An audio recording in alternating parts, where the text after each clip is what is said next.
Bem, então aqui nós temos uma visão mais detalhada das estruturas do sistema nervoso central, o encéfalo e a medula. O encéfalo, como eu falei, ele tem origem nas vesículas embrionárias, na parte mais superior do tubo neural, que se desenvolve, se dilata a partir dessas estruturas chamadas de vesículas embrionárias. Ele é formado pelo cérebro, essa estrutura mais dilatada, mais superior, pelo tronco encefálico, essa coluna mais aqui anterior, e por trás do tronco encefálico fica essa estrutura chamada de cerebelo. O cérebro, por sua vez, ele é dividido nessas partes mais superiores, que tem essa superfície bem irregular, de aparência bem característica, que são chamados de hemisférios cerebrais. São dois bilaterais, o direito e o esquerdo. A sua superfície é toda ondulada, apresenta essa composição bem característica, bem típica, e essas ondulações são chamadas de circunvoluções. Abaixo e no centro dos hemisférios cerebrais fica essa estrutura menor, que é o diencéfalo. E esse conjunto formado pelos hemisférios cerebrais e pelo diencéfalo é o que forma essa estrutura maior, que é o cérebro. A gente se lembra que das vesículas secundárias do prosencéfalo você tem a subdivisão em telencéfalo e diencéfalo. Então o telencéfalo vai dar origem aos hemisférios cerebrais e o diencéfalo dá origem à estrutura de mesmo nome. Então, o prosencéfalo se divide em telencéfalo e diencéfalo. O telencéfalo dá origem aos hemisférios cerebrais e o diencéfalo à estrutura do mesmo nome. Abaixo do cérebro fica o tronco encefálico, formado por três estruturas: o mesencéfalo, a ponte, que é essa parte mais dilatada, e o bulbo, que é essa pequena porção mais inferior. O mesencéfalo é aquela vesícula intermediária entre as duas extremas que não se desenvolve. Desde o início, ele permanece então com o mesmo nome, a mesma composição. E abaixo dele se formam então a ponte e o bulbo. Por trás da ponte fica o cerebelo, que é essa estrutura aqui, que também tem uma composição muito parecida com o cérebro. Ele tem dois hemisférios, chamados de hemisférios cerebelares, e tem a sua superfície também toda ondulada, só que são ondulações mais finas do que as dos hemisférios cerebrais, que são mais dilatadas. O cerebelo e a ponte vêm do metencéfalo e o bulbo vem do mielencéfalo. Então a gente lembra que a vesícula embrionária primária, rombencéfalo, que é a mais inferior, ela se subdivide depois em metencéfalo e mielencéfalo.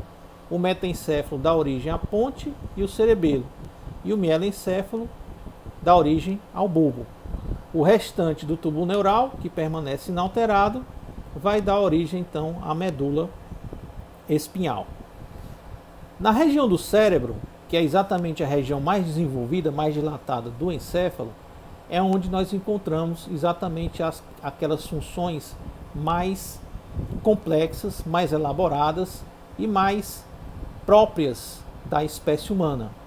Funções como emoções, raciocínio, inteligência, memória, tudo isso fica localizado nessa região mais superior. E se você observar tanto o progresso evolutivo do encéfalo humano, como também a comparação do encéfalo entre as espécies, você vê que as estruturas que determinam o desenvolvimento de uma determinada espécie, ou a complexidade das funções executadas por determinadas espécies, está exatamente na composição do encéfalo. Quanto mais desenvolvida essa parte mais superior do encéfalo, o cérebro, mais desenvolvido vai ser uma determinada espécie. E no homem, a evolução da espécie humana, ela está diretamente ligada também à evolução da região encefálica, principalmente a região do cérebro, que é essa parte mais superior.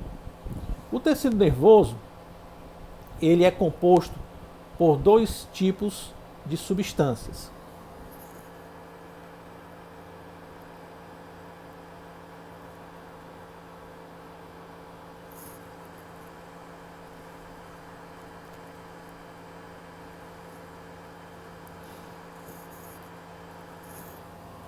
Se a gente fizer um corte na estrutura do sistema nervoso central, a gente observa que existe uma porção mais periférica, mais escura, e na parte central você tem um tecido mais claro.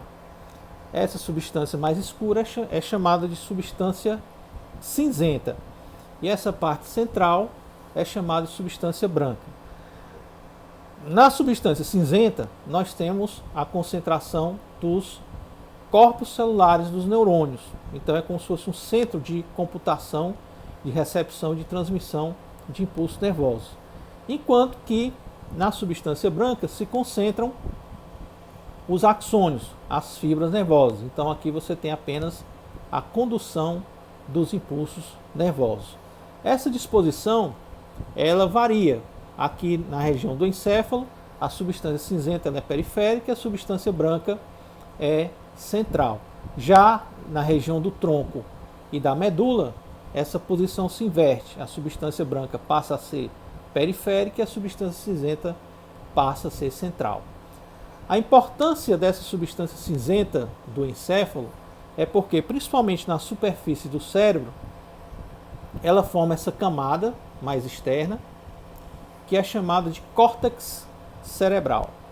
E esse córtex cerebral, nesse córtex cerebral é que estão localizadas as funções conscientes, as funções voluntárias do sistema nervoso humano. Então, tudo que você faz, ou todas as funções que você executa de maneira consciente, voluntária, ou seja, que precisa da sua vontade ou que passa pela sua consciência, elas são geradas nessa região.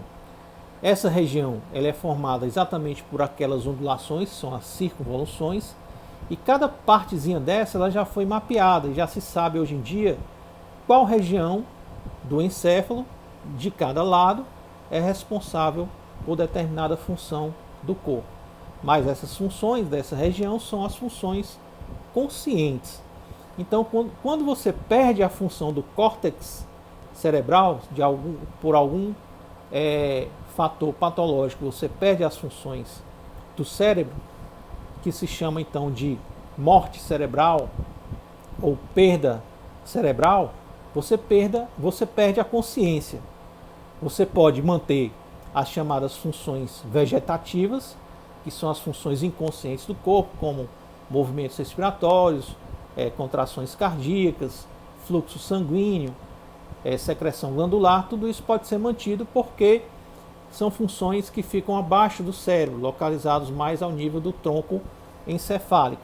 Essas funções podem se manter espontaneamente por um determinado tempo ou podem ser mantidas mecanicamente através de aparelhos.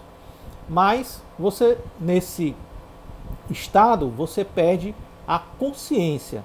A perda da consciência é também chamado de coma. O estado de coma é exatamente aquele estado em que a pessoa preserva as funções básicas, vegetativas, inconscientes do corpo, mas perde a consciência. E esses estados, dependendo da lesão que causou a morte, no caso de morte encefálica, é irreversível. Mas você pode ter uma lesão temporária reversível que causa também um coma temporário reversível. A morte encefálica é irreversível, mas o coma, a perda da consciência, dependendo da causa, ele pode ser temporário e reversível. Então as funções chamadas funções corticais são exatamente aquelas funções relacionadas ao nível do córtex encefálico ou do córtex cerebrais, que são as funções conscientes do corpo humano.